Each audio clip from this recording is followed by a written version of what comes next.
So last night I was conducting a workshop for a PTA. Yes, I do that. Tag me in for that. I'm a DOE vendor. But anyway, a part of the workshop that I was talking about was we went into things that we do for our children by choice.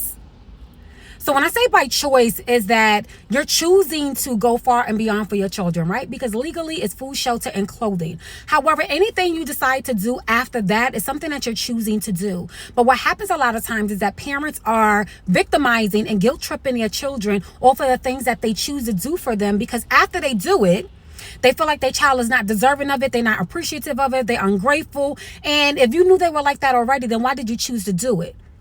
So you also saying that you're making sacrifices how? Right? Because if you choose to make a sacrifice, you're choosing to do that because you want to afford them a better life, because you're choosing to do that. They did not ask for that. So even if they do happen to ask for it and you basically tell them that you cannot do it because you can't afford to do it, then you're just giving them your truth and letting them know the reality of your financial situation.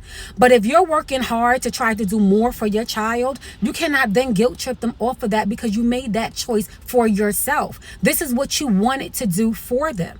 So guilt tripping them off of things that you choose to do because you probably want to afford them a better life than you were able to live and what your parents were able to give you is, once again, it's your choice. If you feel like they're not deserving of it, if you felt like they did not earn it, then just don't do it. That big birthday party celebration that you know that you cannot afford and you're going to break your back and then you're going to feel upset about it if they're not grateful, if it doesn't turn out the way you want it to turn out, why are you doing it? Did they even want that party though? Let's talk about that. Are you doing it because it's something that you wanted when you grew up, as opposed to asking your child what they wanted? And they might have only wanted to go to Applebee's with their family or two friends. But you're choosing to do that because you want to. So one, their reaction is probably not what you're looking for because it's not what they wanted, it's what you wanted. Yes.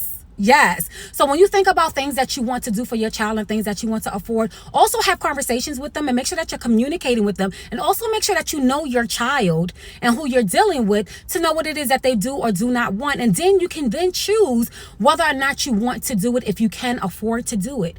That way, if they're not grateful, then you're not having a hard time with that because you know that you chose to do that. And you also know that they may or may not react in a way that you wanted them to react. Think about it. But tag me in for services, and don't forget that I'm a DOE vendor. So if you need me to come and speak to your PTA, trust me, I'm dope. Tag me in.